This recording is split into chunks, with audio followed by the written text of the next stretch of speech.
Hindi English चलेगा ना, दोनों भाषाएं। मैं डॉक्टर प्रशांत कोठारी हूँ, प्रैक्टिसिंग मैक्सिलोफेशियल रेडियोलॉजिस्ट हूँ। I run 2 diagnostic centres at Hinganghat. एक ओपीजी सेंटर 6 साल पहले शुरू किया था मैंने, और 2 साल से सीवीसीटी की मशीन है मेरे पास। गाँव में चलेगा क्या OPG? Being a maxillofacial radiologist PG guide नहीं चलेगा, ऐसे मेरी सोच। लेकिन जैसे ही शुरू किया, I was providing services to the total community. Dentistry जो सर्विसेज प्रोवाइड कर रहा है ना, आप सभी का एक आध बार रूट कैनाल हुआ होगा या थर्ड मोलर एक्सट्रैक्शन खुद का हुआ होगा, तो आपको पता है कि क्या पेन से आप हेल्प कर पाते हो लोगों को, और उसमें भी डायग्नोस्टिक्स पहले आता है। और जहां ये पार्ट मिसिंग है शायद थोड़ा बहुत, क्योंकि अपने पास समय ही नहीं है केसेस को डायग्नोस करने के, या फिर अपन प्रैक्टिस में इतने बिजी हो गए हैं कि कुछ चीजें कॉम्प्लिकेट हो जाती है वो चक्कर में। तो डायग्नोस्टिक्स में अपन आईओपीए, इंट्राओरल पेरियापाइकल रेडियोग्राफ्स तो बहुत सालों से यूज कर रहे हैं, फिर आरवीजी आया, फिर ओपीजी यूज करने लगे, अब सीबीसीटी भी आ गया है। ये रेडियोलॉजिकल पार्ट है, लेकिन इसके साथ क्लिनिकल अटैचमेंट बहुत इंपॉर्टेंट है, बहुत इंपॉर्टेंट है। और ये डायलॉग रखेंगे आज अपन, ये कोई एक लेक्चर जैसा नहीं चलेगा। आपको जब भी फील होता है कि कुछ डाउट है, हाथ ऊपर कीजिए, खड़े रहिए, बिल्कुल बिंदास पूछिए। डायग्नोस्टिक्स को रेडियोलॉजी के साथ कनेक्ट करना और डिफरेंशियल डायग्नोसिस पर पहुंचने का काम करने वाले हैं। तो कैसे? इनिशियल पेशेंट आया, समझिए आपके पास में एक पेशेंट आया, ट्रॉमा का पेशेंट था। बिफोर 6 इयर्स मेरे पास पेशेंट आता था, मैं क्या करूं? मैंडिबुलर फ्रैक्चर है, हुआ है, मेरे पास कोई डायग्नोस्टिक टूल नहीं है, लैटरल ऑब्लिक व्यू एक रेडियोलॉजी। लेकिन जैसे ही ओपीजी मशीन लिया, फट से डायग्नोज होने लगे 5 मिनट में केसेस, और विद इन आवर्स उन लोग का ट्रीटमेंट चालू हो जाता था। नहीं तो पेन लेके वो पूरा ट्रैवल करते थे नागपुर, वहां से डायग्नोज करवा के आते थे, फिर यहाँ ट्रीटमेंट होता था या फिर उनको भटकना पड़ता था। गरीब पेशेंट के और हाल होते थे। कुछ कुछ चीजें हैं जो आप खुद अपने प्रैक्टिस में फेस कर रहे हैं, है ना? तो ये डायलॉग रहेगा। अभी अपन सीबीसीटी पे बात करेंगे। आपको कुछ भी क्वेश्चन है कभी भी प्लीज हैंड रेज कीजिए और पूछ लीजिए, ठीक है? तो आज अपन चलते हैं आगे। सीबीसीटी, कोन बीम कंप्यूटेड टोमोग्राफी, एक सोर्स ऑफ रेडिएशन है और अपने टीथ ऑब्जेक्ट है। मोस्ट क्लैरिटी उसमें मिलेगी आपको। इनडायरेक्ट इमेजिंग की डायरेक्ट इमेजिंग, डायरेक्ट इमेजिंग, ठीक है? इनडायरेक्ट इमेजिंग क्या होता है? जब रिसेप्टर ओरल कैविटी के बाहर है, वहां स्क्रीन लगा हुआ है और फिर फिल्म पे इमेज आती है। जैसे लैटरल व्यू ऑफ स्कल लेते थे, लैटरल ऑब्लिक व्यू लेते थे, पोस्टर एंटीरियर व्यू लेते थे, सुपीरियर इंफीरियर व्यू लेते थे अपन। वही यूज करते थे ना पहले, जो पुराने जो प्रैक्टिशनर्स हैं उन लोगों ने उस पे ही काम किया है। सर बता सकते हैं, ओरल सर्जन है सर, कौन से व्यूज में आप लोग ढूंढते थे? अरे भैया को फोन लगा ले और सामान lateral sir, OPG also. जी, व्यू है। इसमें क्या होता है?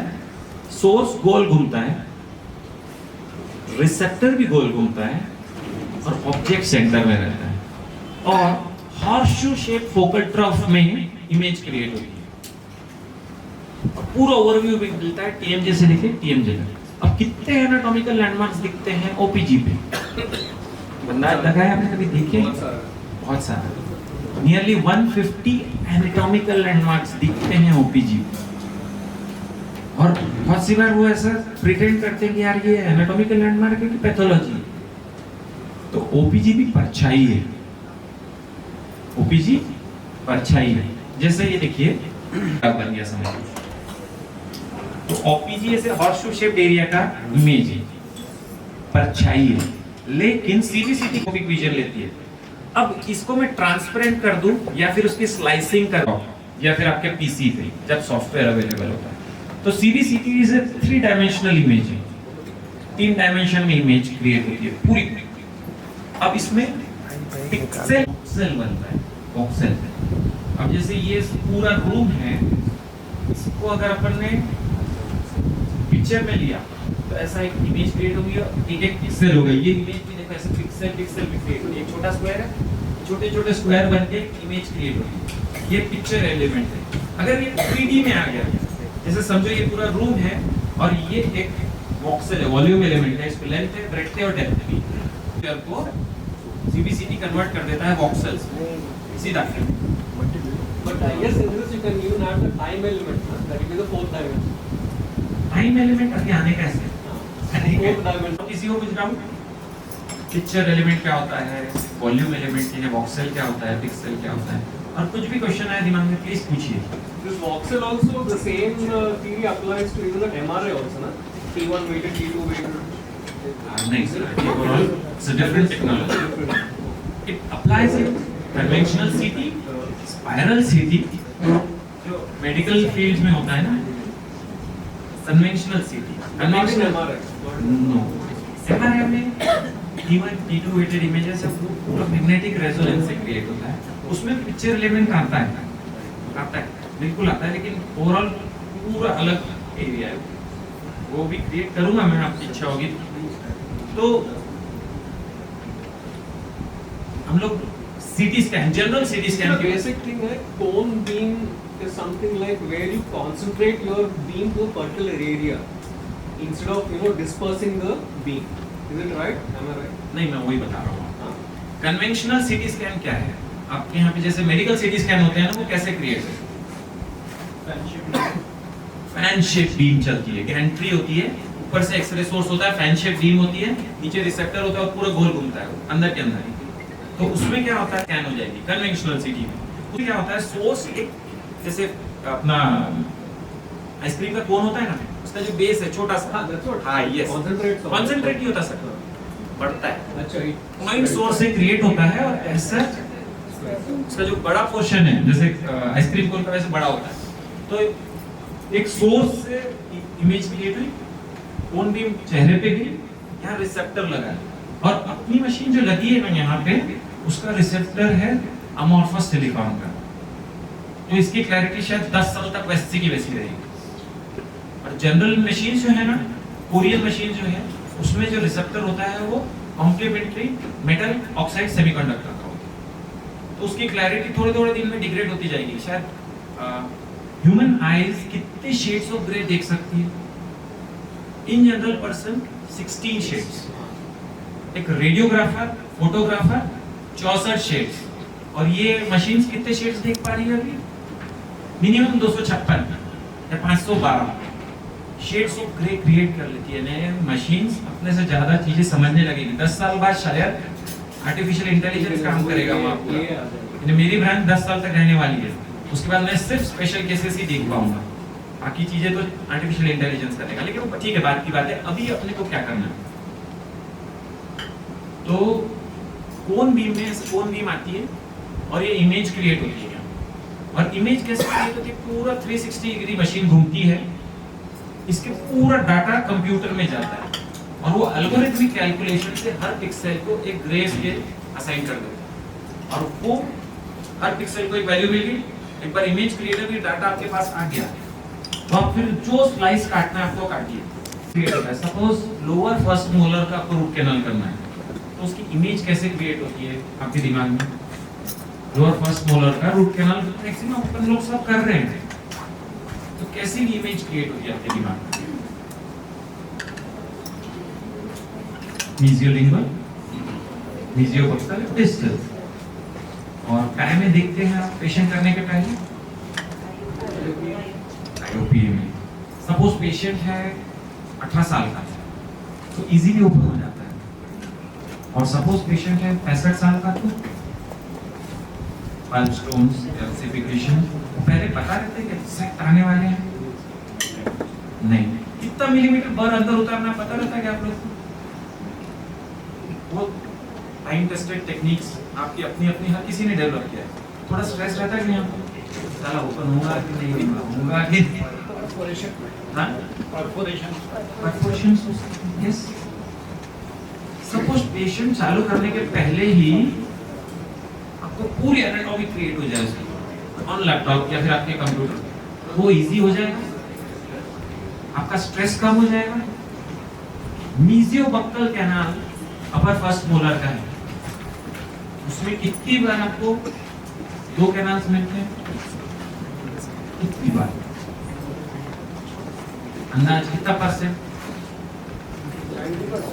90% ऑफ टाइम, 60 अब डाटा बताता है 83%, और दोनों कैनाल जाके ऊपर मिलते हैं, है कि नहीं? तो वो इसमें पहले ही दिख जाता कि मीजियोबक्कल में दो कैनाल से क्या ऐसा है। उसकी लेंथ कैलकुलेट कर पाते हैं क्या? बस सिर्फ रेडियोग्राफ देख के तो लेंथ कैसे कैलकुलेट करते हैं? ऊपर करेंगे, उसके बाद अपेक्स लोकेटर से लेंथ कैलकुलेट करेंगे। लेकिन पेशेंट को हाथ लगाने के पहले आप लेंथ एक आर्बिट्री एकदम प्रिसीजन के साथ में 90% 95 प्रिसीजन के साथ में क्रिएट कर सकते हैं क्या विदाउट अपेक्स लोकेटर? इसमें वो पॉसिबल है। इसमें आपके पास टूल है, एग्जैक्ट लेंथ कैलकुलेट करके देगा। और इम्प्लांट में तो प्रिसीजन है 60 माइक्रोन्स तक, 60 माइक्रोन्स, जो कन्वेंशनल सीटी स्कैन है 1 मिलीमीटर यानी तब मोटी स्लाइसेस बनती है, लेकिन अपने पास जो मशीन है 68 माइक्रोन तक भी क्लैरिटी दे देती है। तो ये सब फायदे हैं। अब कौन सी ब्रांचेस में यूज किया जा सकता है? 3D imaging. 3D imaging in general clinical practice में काम में आता है। Even in infections also. Infections में, कोई भी पैथोलॉजी ट्यूमर में, यहाँ पे फाइनेंशियल या फिर पेशेंट का कम्युनिकेशन कंसर्न आता है क्या? आता है ना। और पेशेंट ने अगर खुद का स्कल देख लिया ना, एक बार फ्रैक्चर्स मैंडिबल देख लिया ना, बोलेगा साहब कुछ भी करो, अब भी ट्रीटमेंट करो मेरे, क्योंकि आप खुद का स्कल भी देखना पेशेंट के लिए डरावना। उसका खुद पूरा 3 डायमेंशन में दिखा दिया उसको, उसकी बोनी एनाटॉमी पूरी 3 डायमेंशन में दिखा दिए, उसके साइनसेस दिखा दिए। अब पूरी क्लैरिटी आप कम ज्यादा कर सकते हैं, जैसे ब्राइटनेस कंट्रास्ट कम करते हैं ना टीवी में, इसमें ब्राइटनेस कंट्रास्ट तो ठीक है, उसकी रेडियो ओपेसिटी या फिर उसकी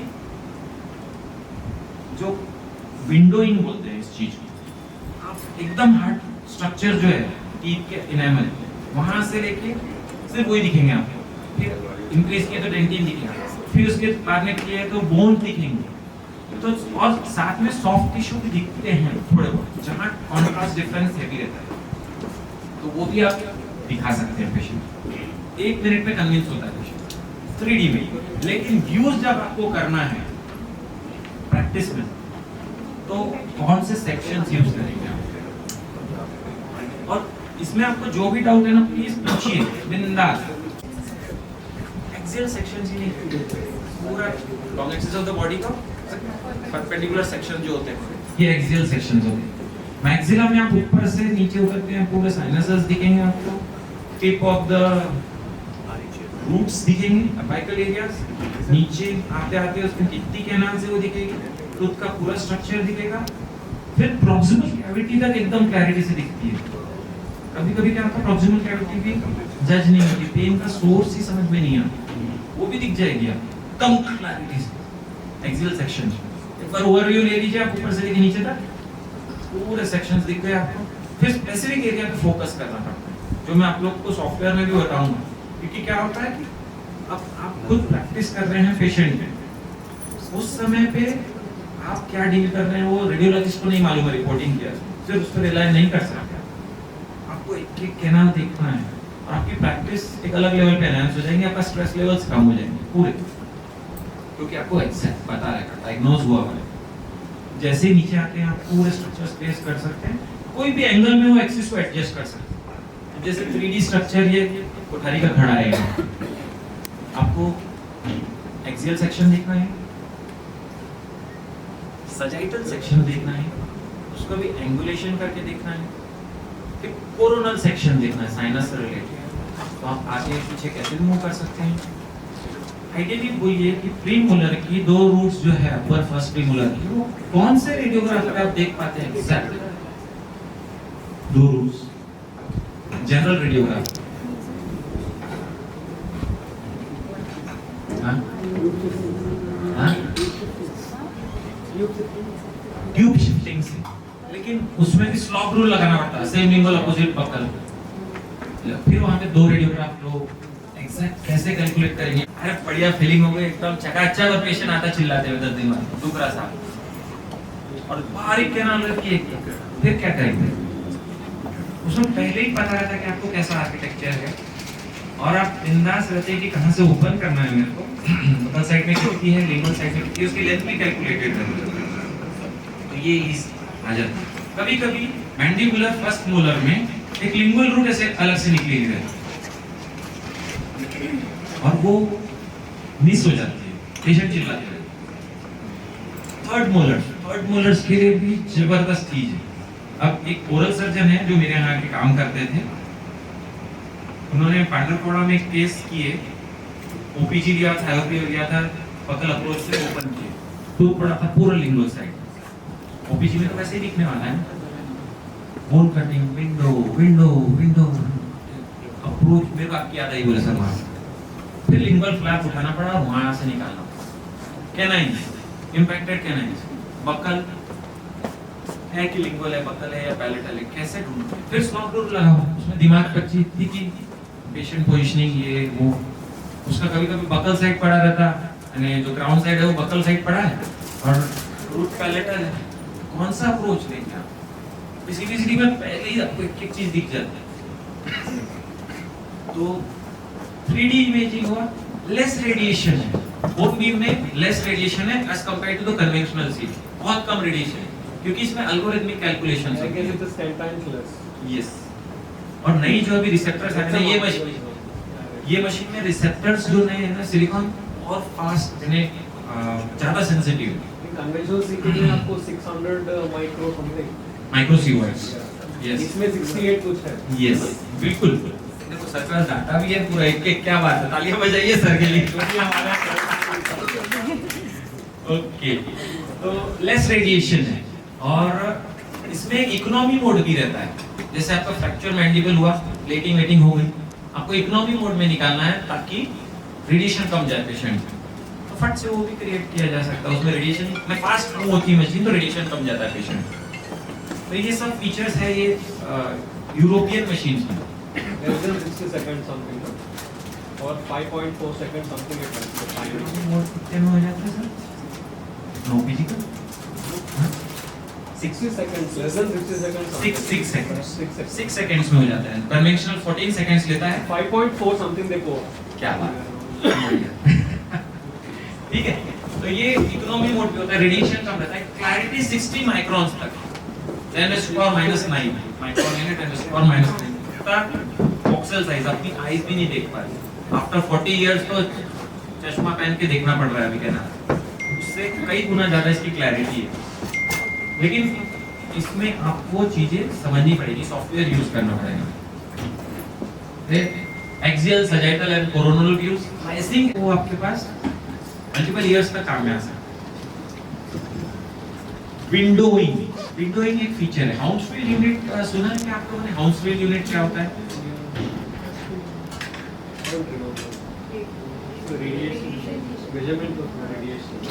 measurement of radiation unit. Ideally क्या होता है, जीरो वैल्यू है हाउसफील्ड यूनिट की वाटर के लिए। काय के लिए?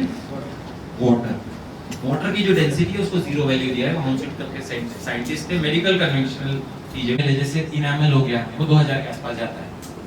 मेटल वो 3000-4000 के आसपास जाता है। टाइटेनियम और 4500-5000 के आसपास जाता है। तो हाउसफील्ड वैल्यू कैलकुलेट, और डिफरेंस ऑफ हाउसफील्ड यूनिट है। जैसे मैक्सिलरी साइनस कोई खाली जगह है, आइडियली मैक्सिलरी साइनस कैसा देखा है अपन लोगों ने? आईयूपीए पे देखा है, ओपीजी पे देखा है, रेडियोलुसेंट रहता है, लेकिन वो एकदम परछाई है, मतलब पूरा कॉम्पैक्ट होके 2D इमेज क्रिएट होती है। तो उसमें ब्लरिंग रहता है, एग्जैक्ट अपन उसके बॉर्डर्स डिफाइन नहीं कर पाते। सीबीसीटी में होता क्या है, बोन कितनी पतली है खुद के ऊपर एग्जैक्ट आपको पता पड़ जाता है, और उसका एपिथेलियल थिकनिंग भी दिख जाती है। क्यों? क्योंकि डिफरेंस ऑफ हाउसफील्ड यूनिट बहुत है, वहाँ एयर रहती है अंदर, क्लैरिटी से आपको समझ में आए। तो आपको ग्राफ्स करना है, कन्वेंशनल एक्सट्रैक्शन में भी काम में आता है। अगर बहुत से क्या होता है कि टीथ के पेरियापाइकल साइनस में ब्रेक हो जाता है, वो ड्रेन हो जाता है, पेशेंट को रिलीफ हो जाता है, लेकिन फिर एक एक्सट्रैक्शन ऐसा किया अपन ने ओरेंटल फिस्टुला क्रिएट किया, सिर्फ खा जाता पेशेंट, उसको जिंदगी भर की तकलीफ हो जाती है और आपको भी, है ना साहब? पास आए कुछ तो भी गिरता है मुंह में, सर साहब आवाज नहीं निकल रही बराबर, ये सब तकलीफें चालू होती। तो वो आप पहले ही देख पाते हैं अगर डाटा आपके पास अवेलेबल है, कहाँ आपको कॉशियस रहना है, हट से क्लिक हो। Medial pterygoid plate, lateral pterygoid plate देखे हैं क्या आप लोगों ने? अपन स्कल में ही देख पाए, लेकिन radiograph Vomer also. Vomer and even nasal septum, na? Yes It's got more clarity. Yes, तो ये सब बोन्स एकदम क्लैरिटी से दिखती है। हाँ, नेजल कैविटी, अब अपने मैक्सिलरी साइनस ड्रेन कहाँ होते हैं? नेजल कैविटी में, वो भी कहाँ? मीडियल साइड में, और वो भी ऑस्टोमीजियल कॉम्पोनेंट। तो ये ड्रेनेज में बहुत इंपॉर्टेंट होता है। बहुत से लोग पेशेंट पेन है यार, फर्स्ट मोलर में टार्न पेन है, प्रीमोलर में पेन, डायग्नोज ही नहीं होता क्या है, कहीं कैविटी नहीं दिख रही, कुछ नहीं दिख रहा और पेन क्यों है? ओके, तो चिल्लाता पेशेंट। साइनोसाइटिस हुआ रहता है भी, साइनोसाइटिस। अब वो ईएनटी वालों के लिए भी बहुत हेल्पफुल है, अपने लिए से ज्यादा एग्जैक्ट अगर आप डायग्नोज कर पाए, एंटीबायोटिक एनाल्जेसिक्स दिए उसको, क्या रिलीफ, उसका मेन कॉज ढूंढो। टीएमजे, टीएमजे में कहाँ आर्थराइटिस है, कहाँ बोनी चेंजेस है, 3 डायमेंशन में देखे ही नहीं अपन ने, कभी नहीं देखे आज तक। इसमें वो क्लैरिटी से दिखता है। हाँ, नहीं जो इंट्राआर्टिकुलर प्लेट है वो नहीं दिखेगी, क्योंकि वो आर्थराइटिक चेंजेस फट से समझ में आ जाएंगे। ठीक है, और किसी को कुछ डाउट? विंडोइंग समझ में? मेरे को रिक्वायरमेंट है कैलकाटा से वेस्ट बंगाल पूरा एरिया, झारखंड एरिया, या ओपीजी की रिपोर्टिंग करेंगे। मैं करता हूँ ओपीजी सीवीसीटी का साथ में बैठ के मजे से दिन भर वही काम कर रहा था, और साथ में क्लिनिकली पेशेंट भी देख पा रहा था थ्रू व्हाट्सएप कॉल। तो पेशेंट्स को भी बेनिफिट हुआ, जो डॉक्टर्स थे उनको बेनिफिट हुआ, और डाटा आजकल इजीली ट्रांसफर होता है। आपका जो भी डाटा है वी ट्रांसफर से ट्रांसफर करो, मैं भी पूरा देख पाता हूँ, मेरे पास कीज है, सॉफ्टवेयर है, सब है। अगर आपको जहाँ भी हेल्प लगती है तो आपके क्लिनिक पे एक मैक्सिलोफेशियल रेडियोलॉजिस्ट बैठा है, तो आप उससे कनेक्ट हो सकते हैं, डाटा इजीली ट्रांसफर होगा। एक फायदा होगा। व्यूइंग ड्यूरिंग प्रोसीजर, अब जैसे रूट कैनाल करते हैं ओल्ड एज पेशेंट्स, उनमें कैल्सिफिकेशन है, ओपनिंग दिख ही नहीं रही, परफोरेशन हो गया कभी कभी, ये डर रहता है। नॉर्मली इसमें आप इमीडिएट कैलकुलेट कर सकते हो कि 4 mm पे है, कि कितने दूर इसका चेंबर है, तो कहाँ कैल्सिफिकेशन है, मीजियोबक्कल कैनाल, मीजियोलिंगुअल कैनाल कैसा है, डिस्टल कैनाल कैसा है, कितनी लेंथ है, कौन से नंबर का इंस्ट्रूमेंट डालूं कि नहीं डालूं, या अटेम्प्ट ही नहीं करूं रूट पे, वो भी पहले ही आपको समझ में आ जाता। 2 घंटा 3 घंटा तकलीफ आने से भैया चलेगा, एक्सट्रैक्शन करेंगे भैया इसका अपन, या फिर देखते हैं और क्या कर सकते हैं। इजी टू यूज सॉफ्टवेयर हो गया। अब ये जो है न्यूटन की मशीन आपके यहाँ जो लगी है, वो आपके जनरल लैपटॉप पे भी उसका सॉफ्टवेयर इजीली चल जाता है। यूरोपियन मशीन का ये फायदा है। कोरियन मशीन क्या करती है, बहुत हेवी सॉफ्टवेयर्स रहते हैं, उनकी इमेजेस रहती है जैसे मेकअप लगाया है कोई, एक्स्ट्रा एडिशन इन सॉफ्टवेयर रहता है, हार्डवेयर में उतने फीचर्स नहीं रहते। इसमें हार्डवेयर इतना स्टडी है कि software easy to use on laptop हो जाता है। और एक तीसरा नया वर्ल्ड ही ओपन हो जाएगा। नया वर्ल्ड बोले तो क्या, नया वर्ल्ड बोले तो क्या, ब्लाइंड स्पॉट फिनोमेनन पता है आप लोगों को? Where you cannot see the other. Yes. Or there is some kind of artifact. On the inside, so that you cannot see what is there. आपके सिर के पीछे की एरिया दिख रही है क्या? नहीं ना? Even same thing in the car. You go, you have that pillars. That will be the blind spot. Yes. You cannot see that. Yes. और कोई आपके साथ बैठा है और अच्छे से बात कर रहा है और वो देख पा रहा है, तो ब्लाइंड स्पॉट उसके ऊपर रहेगा। तो ये कम्युनिकेशन का एक जरिया ऐसा है, लाइफ के लिए बहुत इंपॉर्टेंट चीज है।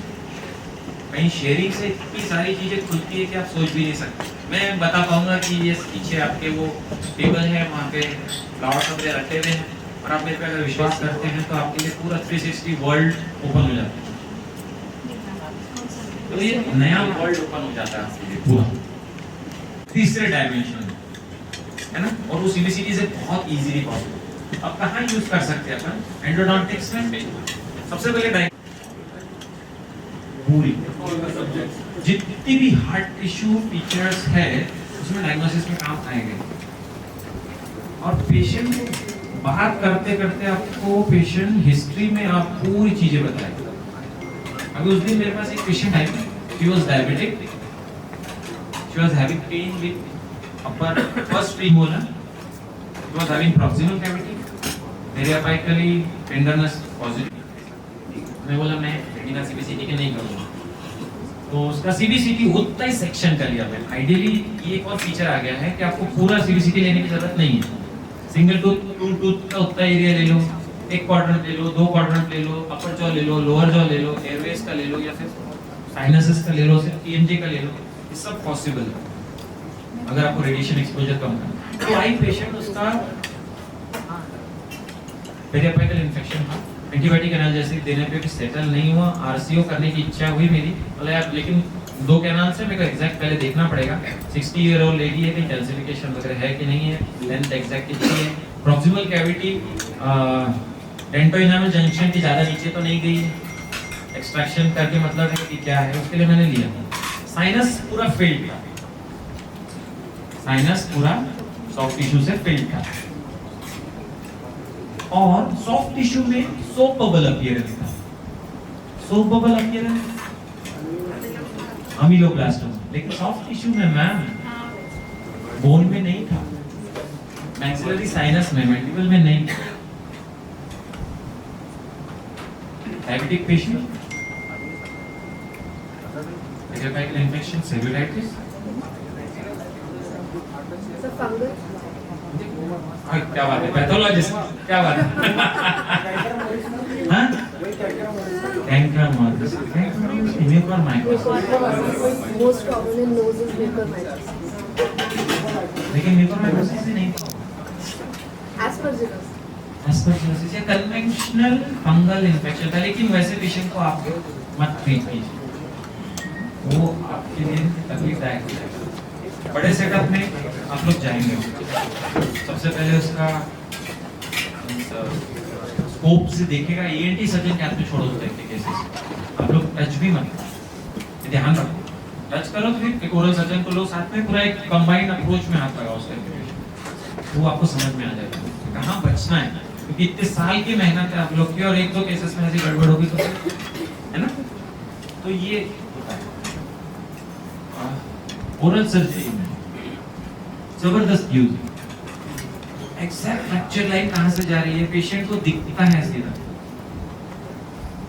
और पूरा मैक्सिला, मैंडिबल, डिफोर्ड 1 2 3, मैंडिबल में कोई भी एरिया में। उस दिन एक पेशेंट है, बच्ची 14 इयर्स की, स्कूटी से गिर गई, यहाँ पे स्वेलिंग थी, और I mean mouth opening reduce थी, तो ज़ाइगोमेटिक आर्च के लिए सीबीसीटी लिया, मैंडिबल में line of fire, third molar erupt होने का, वहां से सीधा फ्रैक्चर पीछे था, और मैंडिबल में उसके एंगल में फ्रैक्चर, तो छोड़ देना चाहिए था, पेशेंट को हो गया डायग्नोस करके क्या करना चाहिए था सर, मैंने फिर पेशेंट यार नहीं सर हो गया ना, मैं जा रहा हूँ फट से सर्जरी कराने, मैं बोला नहीं,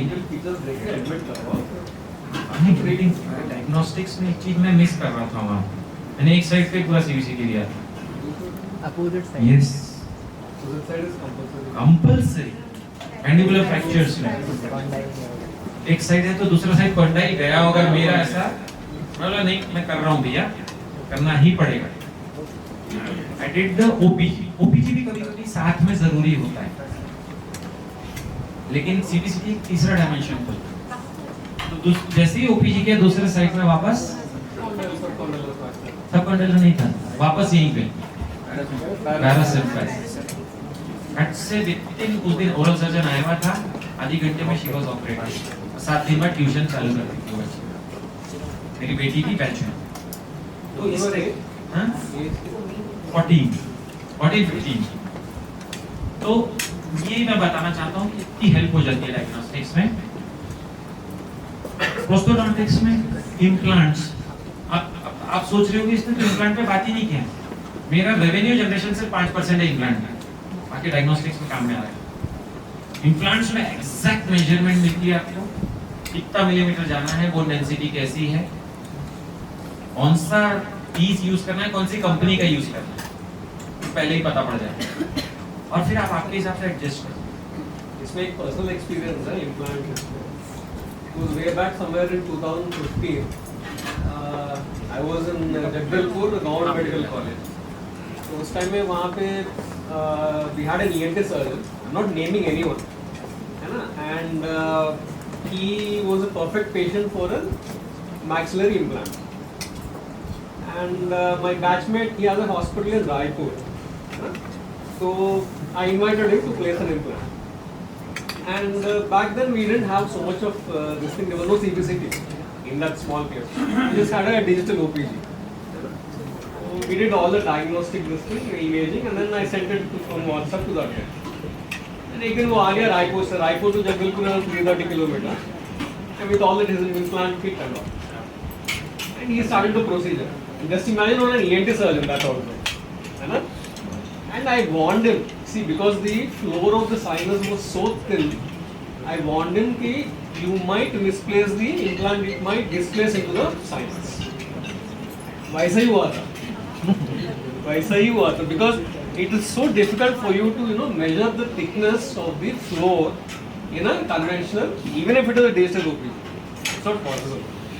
पॉसिबल ही नहीं है, हाँ. बिल्कुल भी नहीं। And luckily, you know how the displaced implant was removed by the same ENT surgeons. He had one beautiful instrument with him. So with his own instrument, we had to remove the implant. तो ये ही चीज So होती है, that will work. आपको exact measurement मिल जाती है, कहाँ graft place करना है, कहाँ इम्प्लांट प्लेस करना है। Yeah, after that we had to place a graft. Yes. Necessary we place the graft. और एक और जैसे अभी मेरे को एक हुआ कि कंपार्टमेंटलाइज भी हो सकता है साइनस, तो एग्जैक्ट कंपार्टमेंट कहाँ पे हुए हैं, बोन एक्स्ट्रा कहाँ है, वो भी आपको पूरा समझ में आ जाता है। और कन्वेंशनल सीटी में कोई हाल में समझ में नहीं आती है चीज। इसमें ट्यूमर्स ऑफ द साइनस में it is very very useful. I found this CTCT, especially if you want a three-dimensional view of the how much extending it is extending into the sinus. Yes, तो वो extensions भी आपको एकदम clarity से समझ में आएंगे। ठीक है, पीडोडोंटिक्स इरप्शन पैटर्न 3D में दिखता है पूरा, कौन सा टूथ कहां से इरप्ट हो रहा है, कैसा इरप्ट होगा, कितने दिन में इरप्ट होगा, हेल्पफुल रहता है। एक नंबर ईएनटी असेसमेंट में अपने बात की एयरवे स्टडी, एक नया इसमें फीचर ऐड हुआ है। अब जैसे एक बार मैं केस शेयर करूंगा, मैं एक लीड कर रहा था प्रोग्राम, उसमें हमारे एक एनेस्थेटिस्ट आए, मेरा जो पार्टनर था, ही वाज खड़ा खड़ा स्नोर कर रहा है। क्यों?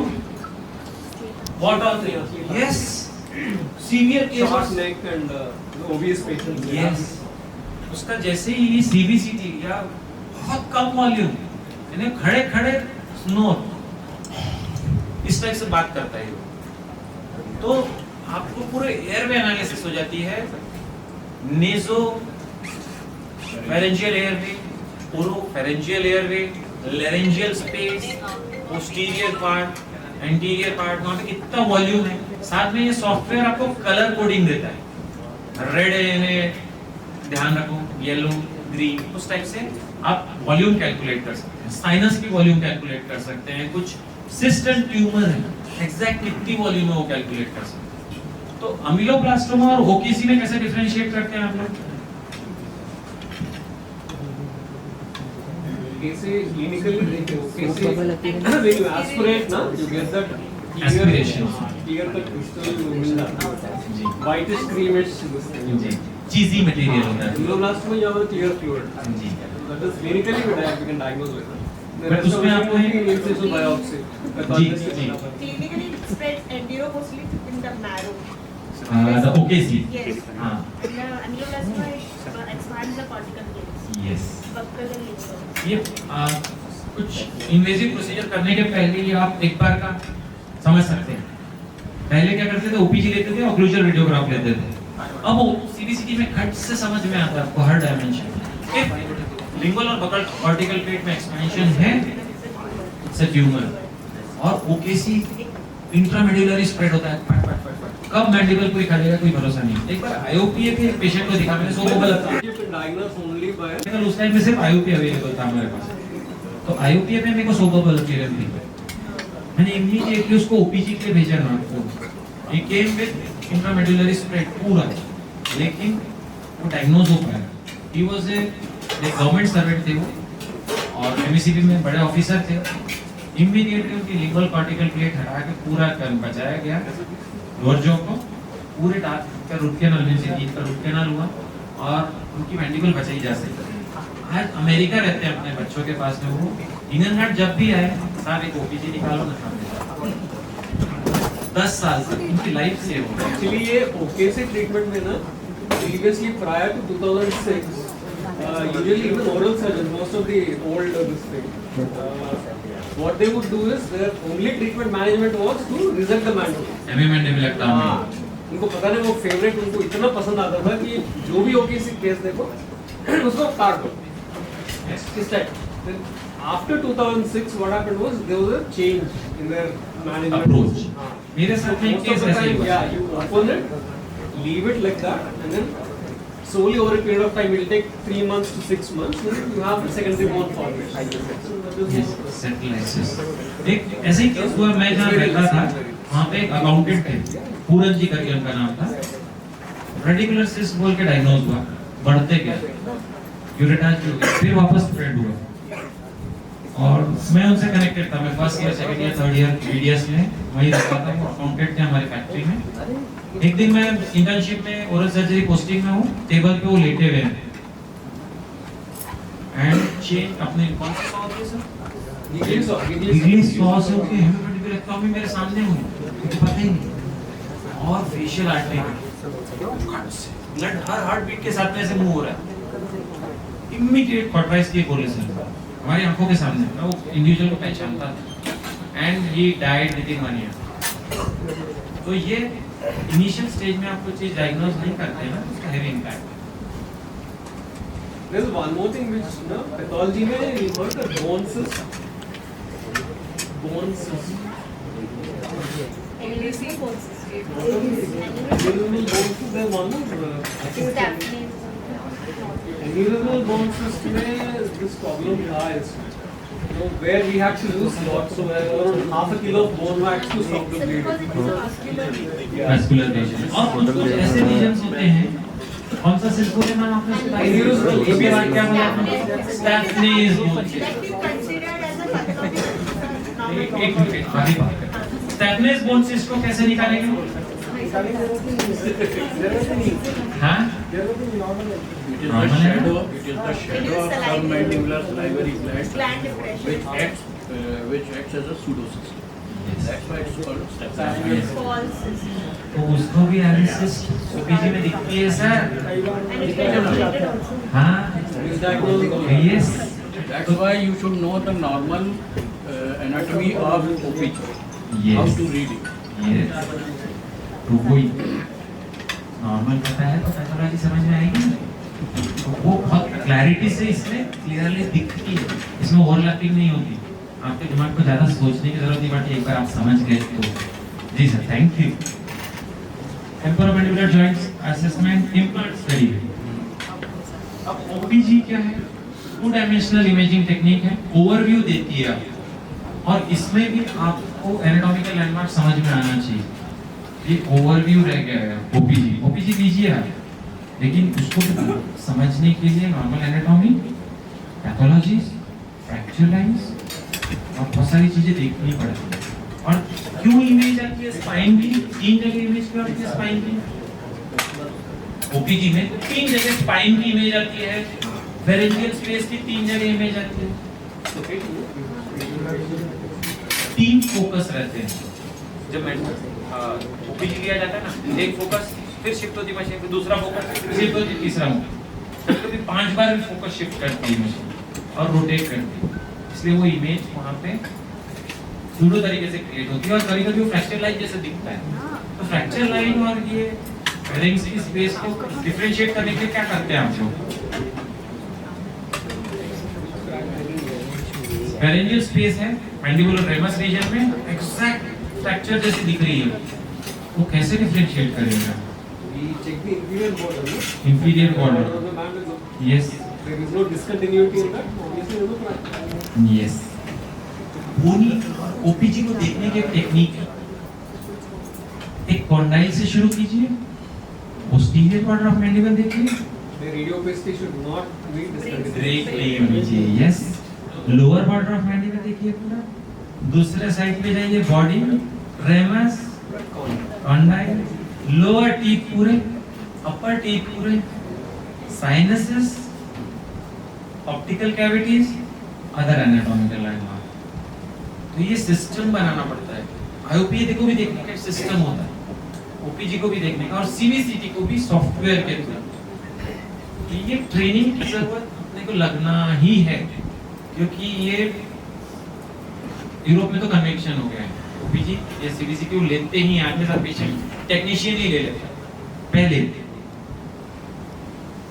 रेडियोग्राफ और हॉर्स शू इमेज, हर किसी की मैंडिबल अलग है, डाटा ले रहे हैं आप, कोई भी इमेज क्रिएट करो वो एग्जैक्ट रहने वाली। इसमें टेक्निक सेंसिटिव होती है थोड़ी सी, और आप कैसे देख रहे हैं वो मैटर करता है। इसलिए ओपीजी जो है, और ओपीजी में एक और चीज है, कुछ मशीन्स क्या है उस पे लिपा नॉर्मल देखोगे जब ना, लिपापोती नहीं होना तो सॉफ्टवेयर लिपापोती करता है कोरियन मशीन्स का पूरा, आपको लगता है क्या क्लियर इमेज है, लेकिन यूरोपियन मशीन्स में ऐसा ये 360 डिग्रीज लेती है, और साथ में जो क्लैरिटी है वैसी लगती है। हाँ, आप ब्राइटनेस कंट्रास्ट चेंज कीजिए, क्लैरिटी थोड़ी इंक्रीज करना है तो सॉफ्टवेयर में आप सब कर सकते हैं, लेकिन लिपापोती नहीं।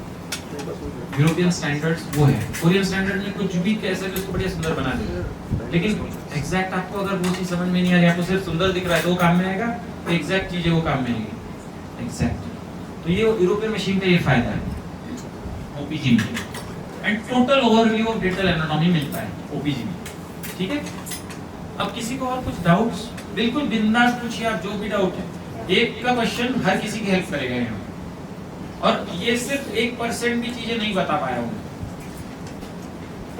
हाँ, इसका सॉफ्टवेयर हम लोग को अपने पास लेना पड़ेगा, आप लोग के पास ही रहेगा? साथ में ही दे रहे हैं आपको, वी ट्रांसफर में वो हर पेशेंट के साथ में आपको आ जाएगा। अगर चाहिए आपको रिपोर्टिंग चाहिए तो रिपोर्टिंग तो मिल ही रही है आपको, सॉफ्टवेयर भी मिलेगा, उसमें मैं भी शायद 40 या 50% सॉफ्टवेयर यूज कर पाता हूँ, इतने सारे फीचर्स। तो आप अगर यूज करना चाहें तो इतनी चीजें हैं देखने की, उसमें मेरी लाइफ कम जाएगी। मैं अगर चाहूँ कि हर डेंटिस्ट या अपने फेटर्निटी को एक्सप्लेन करना, मेरी लाइफ कम है एक्सप्लेन करने की, मैं नहीं पूछने वाला। 5 lakh dentist, oral medicine and radiology specialist भी हो गए ना वर्ल्ड में, वो भी नहीं पूछने वाला। इतना डाटा आप एनालाइज कर सकते हैं। अपन ब्लाइंड स्पॉट है, अपने को समझ में ही नहीं आ, करते जाओ, हाथ उठ के ना हो गया हो गया, लेकिन क्वालिटी जब करना है तो उस टाइम पे हम लोग भी नहीं पूछने वाले, तो आपको ही सॉफ्टवेयर पूरा सिखाना पड़ेगा भाई, और जब समझ नहीं आए तो हमारा यूज करो। फिर उसको ओपन करने के लिए भी सॉफ्टवेयर चाहिए कि इसे फॉल्टर करने के लिए सॉफ्टवेयर चाहिए? ओपन करने के लिए बहुत ही रेडी टू अवेलेबल आपके डाटा के साथ में आता है सॉफ्टवेयर, आपके लैपटॉप में वही ओपन, और एक बार ओपन कर दिया, हाँ इसमें कुछ चीज ऐसी है, जैसे डाटा आया एक पेशेंट का आपके पास में, वो डाटा आपने सेव कर लिया, मैं जो देख रहा हूँ, मैम जो देख रहे हैं, सर जो देख रहे हैं, सर का पॉइंट ऑफ व्यू अलग है, हर किसी का पॉइंट ऑफ व्यू अलग है, और जब शेयरिंग होती है ना तो पूरा व्यू मिलता है। ठीक सर, और कुछ doubt? Sir the amount of radiation के को लेके हमेशा डिस्प्यूट रहता है सीवीसीटी में, इसमें आपको ऐसा कुछ बता पाए? अमाउंट ऑफ रेडिएशन में हर तक डिस्प्यूट रहेगा, लेकिन आपको तोलना है, which is more important for us, आपके लिए। यस, ये भी बहुत अच्छा क्वेश्चन पूछे। कितने लोग लेड शील्डिंग कर रहे हैं? डिटरमिनिस्टिक इफेक्ट क्या होता है रेडिएशन को पता है? Yes sir, thank you. Deterministic effect क्या होता है? रेडिएशन दिया हुआ पेशेंट देखे हैं क्या आप लोगों ने कभी रेडियोथेरेपी का? पूरा काम, स्किन जल जाती है, सलाइवरी ग्लैंड्स खत्म हो जाती है, रेडिएशन नेक्रोसिस हो जाता है, उस डिटरमिनिस्टिक इफेक्ट से, यानी वो इफेक्ट आना ही है, इतना रेडिएशन जाने का। सर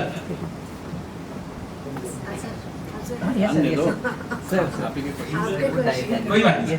तो डिटरमिनिस्टिक इफेक्ट में रेडिएशन थेरेपी आ गई, और दूसरा होता है स्टोकैस्टिक इफेक्ट। स्टोकैस्टिक इफेक्ट क्या होता है? एक सिंगल रेडिएशन अगर आपके डीएनए पे सही जगह पे मार कर देना तो इट विल क्रिएट न्यूक्लियस।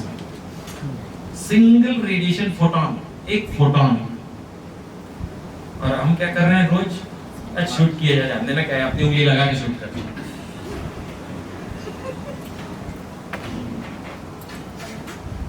तो वो है स्टोकैस्टिक इफेक्ट सर। इसमें कुछ चीजें ये सब बच गया आपका। हाँ sir. With due respect, all dentists who are using RVGs, either they are standing in front of the X-ray, getting the radiation dose daily, or else their staff is doing. And दिन में अगर 15 कर लिए, बढ़िया ना? Yes, ये butterfly effect पता है क्या आप लोग को क्या है? Butterfly phenomena. कुछ चीजें ऐसी एम्प्लीफाई होती है आपकी लाइफ में, आपको पता ही नहीं पड़ती है। नहीं, ये अतिशयोक्ति अलंकार होगा। एक बटरफ्लाई अगर एक जंगल में पंख फड़फड़ा रही है तो उसका इम्पैक्ट शायद 1000, 2000, 5000 किलोमीटर दूर स्टॉर्म क्रिएट कर सकता है। वही स्टोकैस्टिक इफेक्ट। तो ये मैं डराने के लिए नहीं बोल रहा हूँ। भगवान की दया से बहुत से लोगों को कुछ नहीं होगा, 99.99%, लेकिन वो 0.1% में रह गया तो आपको अगर पता Earlier, you need to look for your anatomical reduction, secondary is your physiological reduction. Yes, उसका फिर ये सजाइटल सेक्शन, ये 3D व्यू दिख रहा है। ऑर्थो पेशेंट है, देखो उसमें ब्रेसेस दिख रही है, इंपैक्टेड कैनाइन है। अब कहाँ है प्लेस? पकली है, लिंगुली है, कैसे निकालेगा ऑर्थोडोंटिस्ट? सीबीसीटी है, गप से निकालता। चल बकल अप्रोच, विंडो लगाया अपना, प्लेस कर दिया। फिर जो इनविजिलाइनर्स है, कन्वेंशनल सिटी पे देखें और इनविजिलाइनर्स लगा देते हैं, लेकिन कौन से टूथ पे कितना प्रेशर डालना है वो 3D व्यू में समझ में आता है। आजकल तो 3D प्रिंटर्स जो आपके लिए पहले 3D मॉडल्स क्रिएट कर देते, कितना डेप्थ में जाना है, कौन सा एंगल में जाना है, और उसमें भी कुछ ऐसे रहते कि नहीं मैं तो सर्जरी नहीं करवाना है, तो तू सब पंच काटे और घुसा दिया। इतना इजी होते जा रहा है। फिर इसमें बाकी एनाटॉमी, अब जैसे ये मिजियोबक्कल, मिजियोलिंगुअल, डिस्टल, बस प्रीमोलर में एक के नाम, यानी आप जितना एक्सियल जाएंगे आपको हर चीज पहले ही दिख जाएगी। फिर इंफीरियर एल्वियोलर कैनाल कैसी चल रही है? जैसे वो थर्ड मोलर है, उसके नीचे कहाँ पे इंफीरियर एल्वियोलर कैनाल चल रही है? आया डर जाते हो, उसमें तो इंफीरियर एल्वियोलर कैनाल में घुसा हुआ है रूट।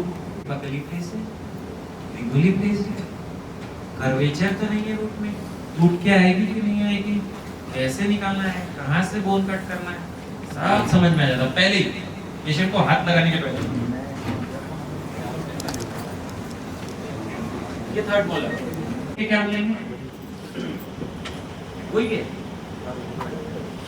उसकी बुक फॉर्मेशन भी पूरी कंप्लीट नहीं हुई है अभी। ये कैनाल और वो पूरा लिंगुअली है उसका। व्यू ऐसा है। Formation complete that is the easiest thing to Remove. do. Yeah, remove. And if there is a root formation, it's better to section the tooth and then do odontectomy and then remove it in 4 pieces. जी, तो ये सब चीजें आप पहले plan कर लेते हैं, आपके दिमाग का ताल खत्म। जो सर्जरी को 3 घंटे लग रहे हैं, 2 घंटे लग रहे हैं, 5 घंटा लग रहा है, 15 मिनट में आप करके निकलते हो। तो ये असलियत में कॉस्ट सेविंग है आपके लिए, और दिमाग का ताल खत्म है। वही सेम पेशेंट है, आप पूरी एरिया देखो ना, हर एरिया देख सकते हो, कितना भी मैग्नीफाई करके देख सकते हो, कोई भी एंगल में देख सकते हो। Yeah, one question in this. See, इसमें अगर third molar में, from the third molar, if there is a space infection, submandibular space, which is extending into the parapharyngeal space, and if the patient is in the third trimester of pregnancy, उसमें आपका क्या, how exactly can we go ahead and doing CBC? Is it possible? Kind of case. CBCT कितना exposure करती है? वही तो मैं पूछ रहा हूँ आपसे। मैं आपको बता रहा हूँ। और कौन Third C trimester of pregnancy. Ji, Almost maybe 8 months something. है ना? And the patient clinically we can diagnose usually submandibular descended है posterior में. उसके लिए क्या कर सकते हैं? Can we use CBCT सब kind of thing? CT scan is for hard tissue. Soft tissue के लिए नहीं है सर, सीधी बात है. अब मैं दिखता है लेकिन वो लेवल तक नहीं दिखेगा सर, मैं झूठ नहीं बोलूँगा. MRI लेकिन नहीं कर सकते ना, थर्ड ट्राइमेस्टर में उसको अंदर डालेंगे क्या तकलीफ होगी. और एक चीज अगर लेना ही है तो इस type of case, actually I got this kind of patient when I was in Gwalior. So obviously we had to infuse antibiotics. एक risk consent लेके first thing what we did was to drain all the areas. Ji ji Next day she was fine. जी आप वो समय निकालिए वहाँ. Yes और कोन beam होती है ना, कोन ऐसा होता है और बीम क्रिएट होती है, तो इट्स 8 डिग्री ऐसे एंगल से बीम जाती है ओपीजी की और सीबीसीटी की. अब लेड एप्रन अगर बना देते हैं पेशेंट को तो एक्सपोजर एरिया पर ही रहने वाला है. और माइल्ड रेडिएशन भी जो है वो लेड एप्रन कवर करता है. आइडियली अवॉइड करना है, 99.9% अवॉइड करना है. लेकिन इतना Clinical जरूरी हो. management is more I feel yes बिल्कुल बिल्कुल sir. advantageous. Yes The clinical diagnosis as well as management. और ये एक मोडालिटी है सीबीसीटी ओपीजी.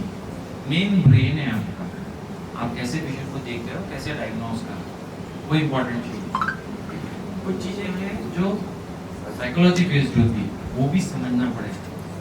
लिसनिंग उनको ज़्यादा पेशेंट है तो फिर उनको फटाफट भगाना पड़ता, लेकिन लिसनिंग क्या होती है आप लोग के साथ? Surgeons always listen to the patient. Okay Have to listen. Never take up the case without listening to the patient. हाँ सर, छोटे रहते हैं. लिसनिंग एज सच एक डिस्टिंक्शन है, याद रखिएगा. एक नई चीज दे रहा हूँ मैं apart from our topic. Listening क्या, एक मुंह से हवा निकली, कुछ वाइब्रेशंस क्रिएट हुई, आपके तीनों बोन्स पे टच हुई, ईयर ड्रम पे टच हुई, आपके ब्रेन को सिग्नल गया. बेसिक लिसनिंग वही है, एनाटॉमिक. सेकंड पार्ट आता क्या आता? Second part communicate. मेरी बात हुई कि नहीं आप लोग?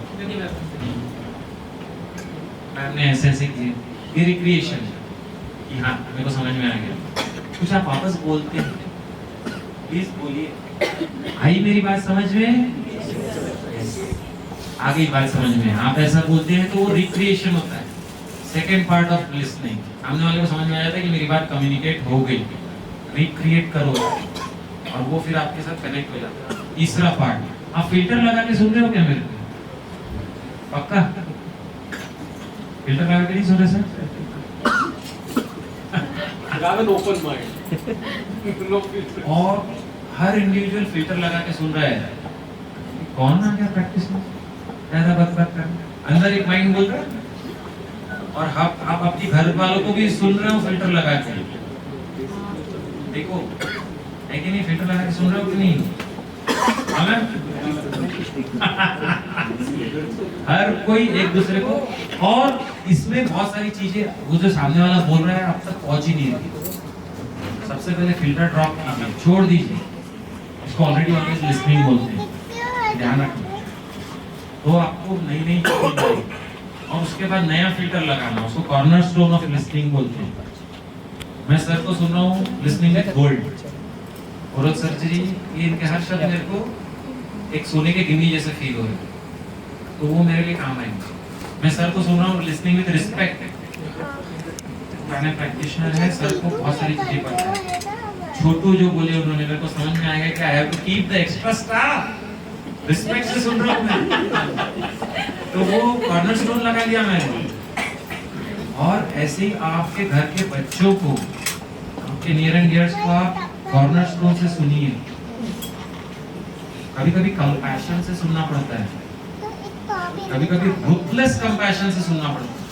चौप, मैं उसका भला चाह रहा हूँ लेकिन चौप, ये रूथलेस कंपैशन की कॉर्नर स्टोन से सुनना पड़ता है. और आखिरी होता है लिसनिंग में, लिसनिंग विद कमिटमेंट. आप लोग सब अपने लाइफ के लिए कमिटेड हैं, इसलिए टॉक सुनने आए और इसमें से कुछ तो भी वैल्यू लेके जाइए.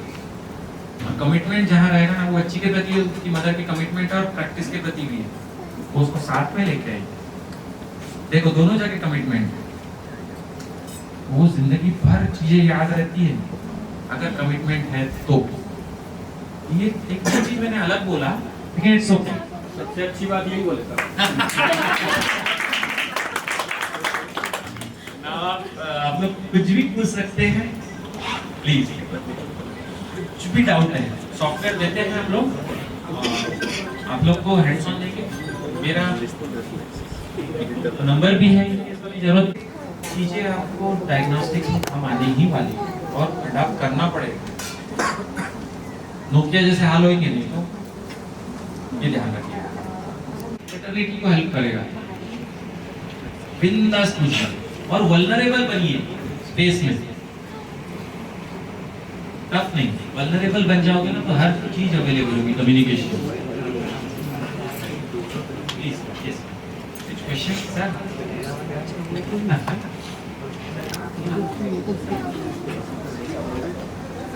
इन मेडिकल कंडीशंस में सीबीसीडी अवॉइड करना चाहिए अगर पेशेंट स्टेबल नहीं रह पा रहा है या पैसे नहीं दे पा रहा है। देखो लिस्टिंग एक गोल्ड है ये, काम कीजिए।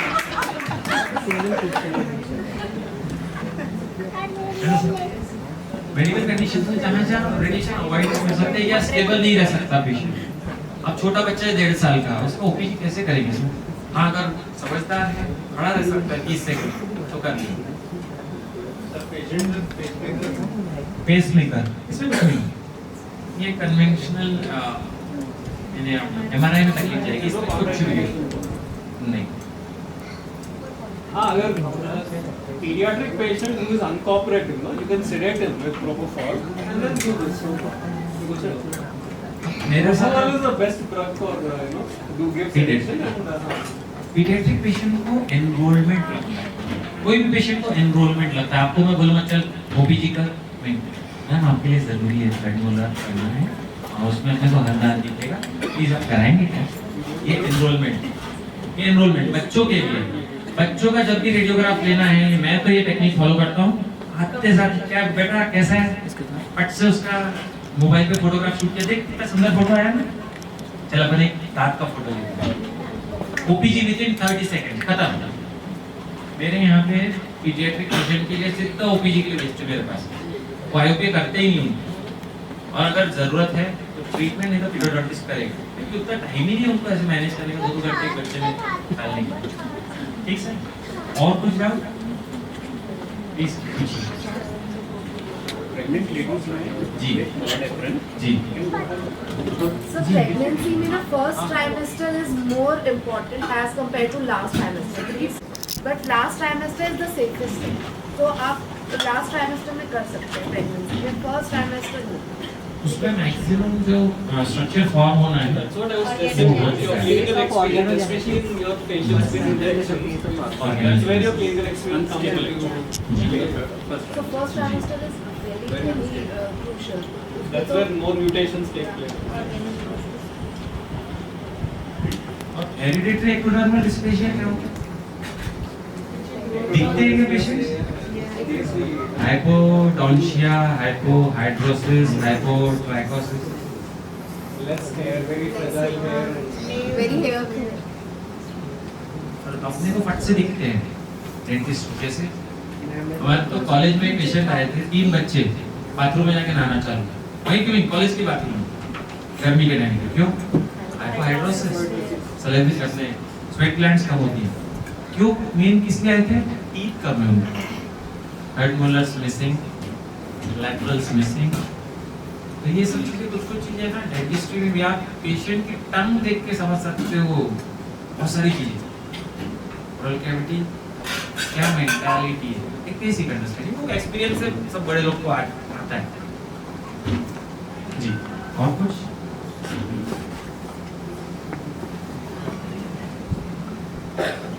और मल्टीपल यूजेस, ये शायद 1% में चीज नहीं बता पाया मैं, इसमें और बहुत सारी यूज इसमें एल्गोरिथम के सॉफ्टवेयर इसमें दिखा दो एक बार सबको, है ना? इसमें ही दिखा देता हूँ, डेमोंस्ट्रेट इसमें ही कर देता हूँ ताकि आप लोग लैपटॉप पे फिर खुद बाद में देखें। अब देखिए ये एक्सियल व्यू है, बहुत इजी टू यूज सॉफ्टवेयर है ये वाला। लगा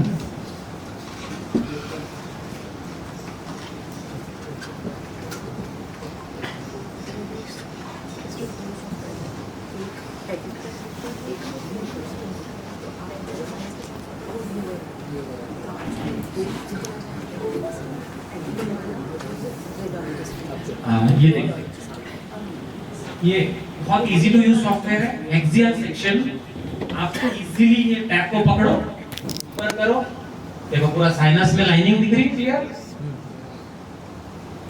लेफ्ट साइड के साइनस में टीथ आ गए, हर टूथ का रूट कैनाल आपको दिख गया। देखो ये इम्पैक्टेड टूथ दिख रहा है, कौन सा टूथ है इम्पैक्टेड? ये वाला। एग्जैक्ट पिन पॉइंट करो उस टूथ पे, एक्सिस एडजस्ट कर लो, एक्सिस को पकड़ो, गोल घुमा दो, हो गई एडजस्ट। ये देखो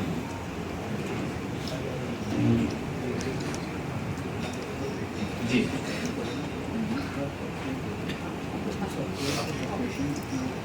ठीक है। Impact super numerator, exact position समझ में आ गई, कैनाइन्स बाहर प्लेस है, प्रीमोलर्स की रूट की एग्जैक्ट एनाटॉमी समझ में आ गई, मोलर्स का चेंबर स्पेस दिख रहा है, और जो जहां भी मूव करना है, इसको स्क्रॉल करना है तो आप स्क्रॉल कर सकते हो, या एक्सिस को पकड़ के ऊपर नीचे करना है, ऊपर नीचे, पूरे टूथ की एनाटॉमी दिखेगी। लोअर मोलर्स आ गए, यहाँ पे भी क्राउडिंग है वो दिख रही है। ये एक्सियल सेक्शन है, इसमें मैंने एक्सिस एडजस्ट किया जगह पे, तो उसके चारों स्पेसिफिक टूथ किए गए। The 0.15 mm is slicing width, no? Yes, thickness, Thickness of it. Yes. Sir small भी कर सकते हैं जब आपको बहुत इंपॉर्टेंट होता है कि मेरे को नीचे डेल्टा देखना है टूथ का, वो भी पॉसिबल है। फिर जैसे कलर कोडिंग है, कोरोनल यानी रेड यानी कोरोनल, ग्रीन यानी सजाइटल, ब्लू यानी एक्सियल। ये 3D व्यू, ये पूरा 3D व्यू क्रिएट हो गया पेशेंट को एक्सप्लेन करने के लिए। You can rotate it upwards. हाँ, सब एवरीथिंग जैसा करना है वैसा। यहाँ पे वो इजी वे, देखो जैसा होना आपको वैसा कर सकते हैं सीधा, और एकदम easy to use, conventional PC है ये। बाकी सॉफ्टवेयर अगर आप लेंगे तो चलेंगे ही नहीं, आपको बोलेगा वो नहीं ये पीसी लाओ, वो पीसी लाओ, आपके घर पे जो अवेलेबल है उसमें काम करेगा, थोड़ा सा कम ज्यादा है।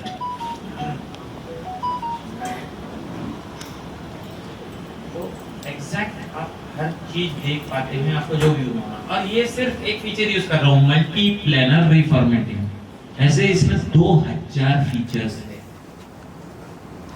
आप जैसे गेम खेलते थे ना, एक्सपर्ट होते जाते थे, वैसे धीरे धीरे इसमें एक्सपर्ट होते जाएंगे। ऐसे एक बॉक्स डाला और देखो रूट एनाटॉमी दिख रही प्रीमोलर के ऊपर। इस टाइप की कभी देख पाए थे अपन पहले? बहुत इजी है। अपर प्रीमोलर में देखो कैसे कैनाल जा रही है ऊपर, ऐसी स्पेस है, पटक से इसमें रूट कैनाल करना कितना इजी रहेगा।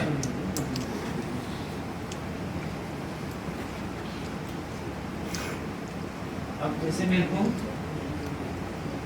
हर पेशेंट के साथ आपको सॉफ्टवेयर मिल जाएगा, और एक बार आपके इसमें इंस्टॉल होगा तो बार बार लेने की भी जरूरत नहीं है। फिर वो बहुत इजी टू यूज है, इसमें बहुत सारी चीजें ऊपर है, पूरी ऊपर है, आपको जो चाहिए फीचर यूज करो, क्लोज नहीं है। फिर जैसे ये इसका रूट कैनाल करना है मेरे को, अब डेप्थ मेरे को कैलकुलेट करना है, कितनी डेप्थ है हमारी। स्केल सिलेक्ट किया मैंने, यहाँ आया 4.9 मिलीमीटर में नीचे आराम से जा सकता हूँ, और बहुत की स्पेस है मेरे पास। जो मेजरमेंट करना है विद प्रिसीजन से आती है इसमें मेजरमेंट, 60 माइक्रोन का प्रिसीजन। इम्प्लांट्स के लिए, हर चीज के लिए आप खुद प्लान कर सकते हैं। सर इम्प्लांट प्लान रिलेटेड कुछ दिखाइए जी, मेजरमेंट वाइज। जी जैसे इडेंचुलस एरिया,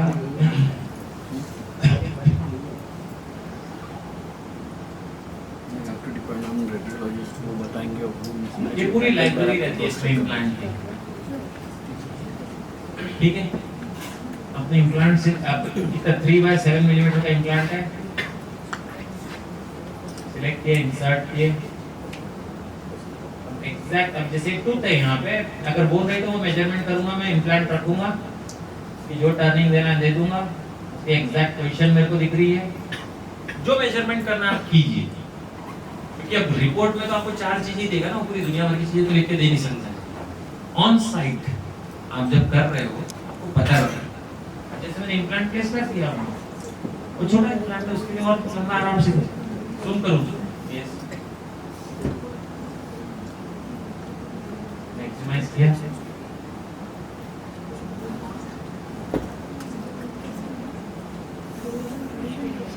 जो भी इम्प्लांट आपको प्लेस करना है, इधर से ऐसे प्लेस कर दिया मैंने, एक उठाया रख दिया। आपको जो साइज का प्लेस करना है आपको लाइब्रेरी में से सिलेक्ट करो, कंपनी का ये नंबर का मेरे को इम्प्लांट चाहिए, आपको इन्वेंटरी रखने की जरूरत नहीं है। बहुत इजी है, इतना इजी है। बाकी जो कोरियन मशीन है उसमें ये पॉसिबल नहीं है। इसमें लाइब्रेरीज अवेलेबल है और नया कुछ कंपनी आ रही है वो लाइब्रेरी इंसर्ट कर दी जाती है।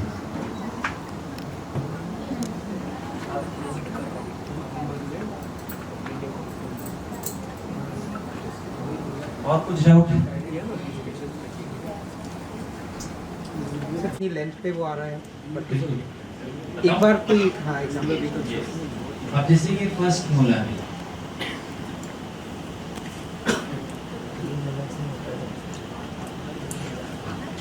अब ये सेकंड मोलर की मेरे को रूट कैनाल ओपनिंग करना है।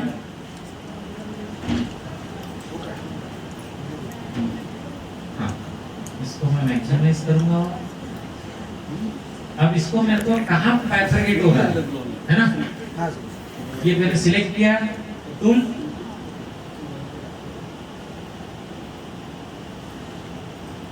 टॉप से 9.4 मिलीमीटर पे पैथर्गेट होगा। अब आपको तो रूफ तक ही उड़ाना है ना, 5.6 कुछ आया था ना, वहाँ तक उड़ाना है, बाकी बाइफर्केशन का तो हिट नहीं करो। जैसे प्रीमोलार का है सर 2-1-2 कॉन्फ़िगरेशन है, 2-1-2 हाँ। जी तो किस लेवल पे 2 से 1 आ रहा है और किस लेवल पे आगे वो 2 वापस? जी बिल्कुल, ये आप क्रॉस में जाइए, रिस्टोर किया, ये क्रॉस व्यू है, देखो दिख रहा है क्रॉस, न्यू क्रिएट किया, आपका ये प्रीमोलर है ना? ये प्रीमोलर सिलेक्ट करते हैं आप। अब जैसे ये 2 जगह एक बन रही है, इसमें इन केस बीच में कंस्ट्रक्शन है, 2-1-2 हो रहा है, तो आप यहाँ से इसको स्टोर इमेज कीजिए, पूरी इमेजेस जितनी इमेज हो ना आपको हर सेक्शन में स्टोर हो जाएगी। देखो इमेजेस दिख रही है। अब ये टूल सिलेक्ट कीजिए आपका मेजरमेंट, यहाँ से समझो यहाँ तक कंस्ट्रक्शन है, 7.7 mm के बाद में वो 1 बन गया और फिर नीचे इतना डिस्टेंस में वो 2 बना। तो उसकी माउथ ओपनिंग नहीं है जी अब वो जिंदा है जी और उसको कैंसर नहीं हुआ है। जी जी अभी भी वो आता है, पता नहीं कैसे खाता, आज तक समझ में नहीं आया। वो वैसा का वैसे ही है, पर 20 साल से देख रहा हूँ वो सेम स्टेटस में अभी भी है। जी वो मेरे ख्याल से इतने पुराने डेंटिस्ट को सबके बाद एक बार वो जा चुका है। अब उसको 50 बार बोल भी चाहिए तू नाक उठा के ऑपरेट करा दे, उसने ऑपरेट भी नहीं कराया एंड ही अलाइव। अभी पता नहीं मर गया होगा, बट अभी तक तो मैंने लास्ट ईयर तक देखा था कि तो 20 साल वो पता माउथ ओपनिंग नहीं है सर। OS है नहीं है, नहीं ओके, एक उंगली 2 उंगली नहीं है ही नहीं, नहीं मतलब मुंह बंद है उसका जी और उसके आज जिंदा है वो। जी जी मेरी एज है 40 और मैंने 55 इयर्स का फॉलो अप वाले पेशेंट देखा है जीडीसी नागपुर में, ओरल सर्विकस फाइब्रोसिस। हर महीने आके दिखाता है, डर कैंसर का कुछ भी नहीं हुआ।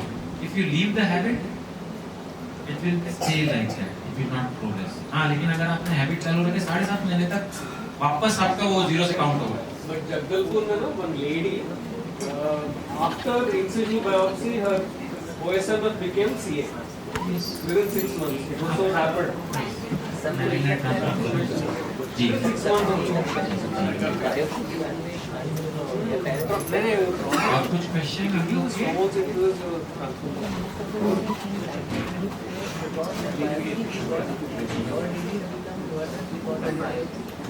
आप एक साथ में सब ध्यान दीजिए, आप लैपटॉप पे भी ट्रांसफर करते हो समय लग जाएगा। तो आपको कुछ स्पेसिफिक डाउट है तो अभी पूछ लीजिए ना, सॉफ्टवेयर में इसमें दिखा देता हूँ फटाफट। तुम्हारा टेक्नीशियन क्या है उसको कोई डाउट है कि नहीं है? आप लोग चीजें पूछेंगे। सर जो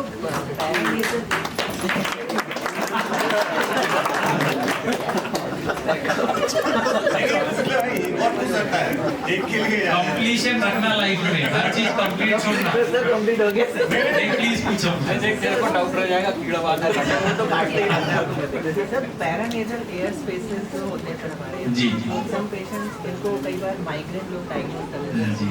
क्या हम उसको सीबीसीटी के थ्रू कई बार फ्लूइड फिल्ड स्पेसेस राइनाइटिस या व्हाटएवर उसको डायग्नोसिस कर देते हैं, बट वो कई बार रॉन्ग डायग्नोसिस भी होता है।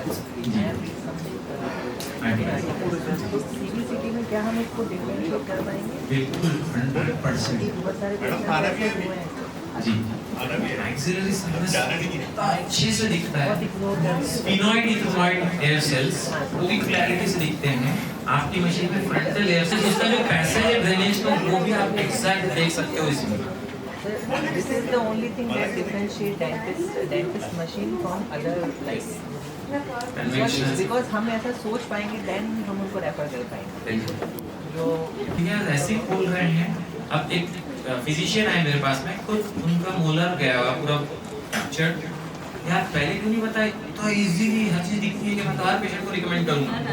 जनरल फिजिशियन, अरे अब ऊपर से दिख रहा है एकदम बढ़िया सूट बूट में डाल के, और खाना खाना ही है। सर वो मेडिकल पेशेंट का प्रॉब्लम ये होती है, वो फ्री में इलाज कराते हैं, उनको लगता है डेंटल का इतना महंगा है तो वो तो एक्चुअल तक नहीं कराते। लिख के भी दे दो ना, और अपन ने बताया 2500 की सीबीसीटी कराना है तो वो जिंदगी बोले इतना महंगा डॉक्टर यार, हम तो 20 रुपए दवाई लिख देते और तू 2500 तो एक्सरे की मांग रहा है। You didn't touch upon the economics of this cost wise. देखो पैसा और समय No, you need to just, नहीं पता। you know, the range. What to range तो मैम का है, वो बताएंगे आपको। मैं दूसरी approximately. नहीं कम 1000 से लेकर 5000 तक चीजें होती है। सामने से निकल कोई जाओ। तकलीफ नहीं है। पैसा और समय है ना, वैल्यू पे डिपेंड करता है। 2 लाख रुपए में दे रहा हूँ, लोगे कैसे? 2 दिन समय निकालोगे उसके लिए और 2 लाख रुपए दोगे? कैडबरी 1 किलो की सोने की टेस्टेड, तो वही तो बोल रहा हूँ मैं। 2 लाख में दे रहा हूँ, चोरी का माल है। तो समय और पैसा या वैल्यू के हिसाब से जज करते हो। अगर आपको सीबीसीटी कराना है, आपके नियर एंड डियर का है और आप रूट कैनाल कर रहे हो तो आप कराओगे ही सर। पैसे समय सेकेंडरी है, वैल्यू अगर मिल रही है उसकी तो वो इम्पोर्टेंट। और वैल्यू समझ में आती है जब आप यूज करने लगते हो टेक्नोलॉजी, वो मैटर करेगा यहाँ।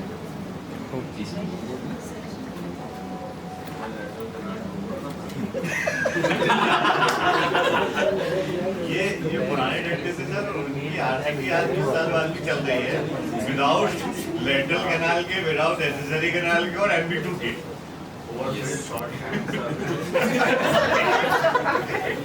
और ओरल कैविटी इतनी मींस परफ्यूज है, यानी अब बढ़िया सप्लाई है उसको ब्लड का कि कुछ भी हील होता है, मॉइस्ट रहता है।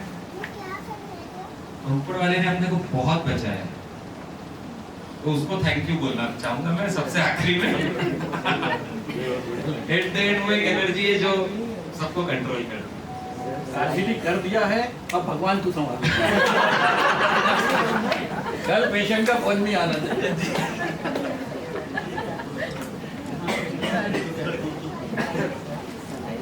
Thank you so much. एक अनाउंसमेंट था, इसने भी ट्राई किया।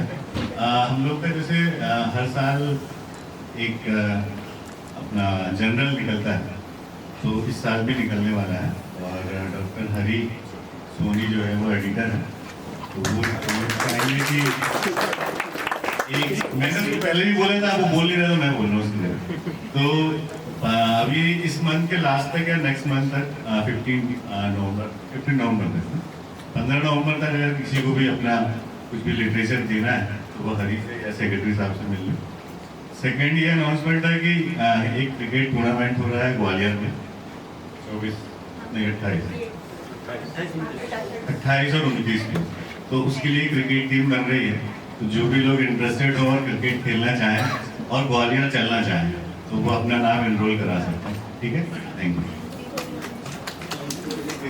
हाँ, जो नहीं भी खेले वो भी चल सकते हैं, ऐसा कुछ भी नहीं है। खेलने वाले भी ऐसा जितने जाएंगे तो ठीक है, खेलेंगे तो 11 जाएंगे 20, मतलब बाकी लोग अपन अरेंजमेंट में करेंगे। हाँ, ऑल आर वेलकम, कोई दिक्कत नहीं। भी दिया हुआ है, इस पे आप फोटो ले लीजिए या फिर मेरा विजिटिंग और कुछ भी डाउट रहा है, आई एम ऑलवेज अवेलेबल। ठीक है, संडे शाम को फ्री रहता हूँ, बाकी टाइम एक्टिविटी मेरा शेड्यूल से पूरे। चलिए, thank you very much, thank you. Thank you, ma'am. To please felicitate sir with a memento.